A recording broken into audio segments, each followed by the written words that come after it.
जय श्री गणेश दोस्तों, आप देख रहे हैं आपका अपना YouTube चैनल भारत के रंग। तो इसमें आज हम आपके लिए लेकर आए हैं एक बहुत अच्छी राजकुमारी की कहानी, राजकुमारी लिसा का पाठ। तो चलिए, बहुत समय पहले की बात है। अफ्रीका में शेरों का एक झुंड रहता था। उसमें से एक शेर के 3 छोटे बच्चे थे, लेनी, लिसा और लियोन। लेनी और लियोन तो आसानी से सब कुछ सीख गए थे, लेकिन लिसा को कुछ भी नया सीखने में काफी समय लगता था। उनकी मम्मी शेरनी ने उन्हें शिकार करना, अपना बचाव करना तथा इंसानों और अनजान जानवरों से दूर रहना सिखाया था।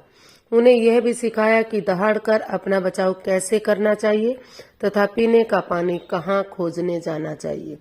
इसके अलावा बहुत से पाठ सिखाए जो शेर के बच्चों को सीखने होते हैं, लेकिन लिसा का मन इन बातों में नहीं लगता था। लिसा पक्षियों से खेलना चाहती थी, उनके साथ हवा में उड़ना चाहती थी। उन्हें हिरन और खरगोशों के साथ दौड़ लगाना भी बहुत अच्छा लगता था। वह अक्सर दूसरे जानवरों के आवाजों की नकल करने की कोशिश करती थी। लिसा की मम्मी शेरनी उसे समझा समझा कर हार गई थी। वह कहती, लिसा, तुम्हें दहाड़ना सीखना चाहिए। जब वह जोर से दहाड़ती तो लिसा के साथी डर के कारण अपने घरों में जाकर दुबक जाते। यह देखकर लिसा को बहुत बुरा लगता कि उसकी मम्मी की दहाड़ से उसके साथी डर गए। एक दिन शेर और शेरनी ने अपनी बेटी लिसा को डांटते हुए कहा, अगर तुमने शेरों की तरह बर्ताव करना नहीं सीखा तो तुम भूखी मर जाओगी। कुछ दिनों बाद एक रात लिसा की मम्मी शेरनी ने उसके पापा से शिकायत कर दी। यह जंगल के राजा की बेटी है, लेकिन कुछ भी सीखना नहीं चाहती। पापा शेर को की समझ में कुछ नहीं आया कि लिसा को कैसे प्रशिक्षण दिया जाए। अगली सुबह जंगल में एक लोमड़ी आई। उसने लिसा को कुछ खरगोशों के साथ खेलते देखा। वह एक चालाक लोमड़ी थी। उसने सोचा, लगता है कि इस शेरनी को अभी अक्ल नहीं आई। अगर मैं इससे दोस्ती कर लूं तो यह बड़ी होकर डरावनी और खूंखार हो जाएगी।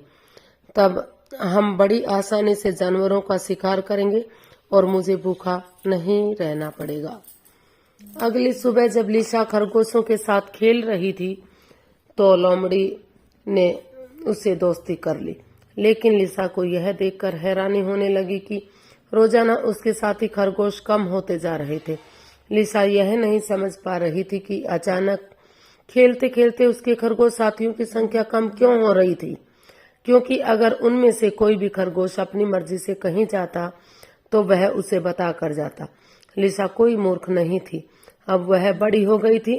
उसने अपने भाइयों को भी दूसरे जानवरों के साथ बर्ताव करते देखा था। वह एक गुफा में छिप गई। कुछ देर बाद उसने देखा कि लोमड़ी खेलने का बहाना करते हुए कुछ खरगोश खा गई। यह देखकर लिसा को बहुत गुस्सा आया।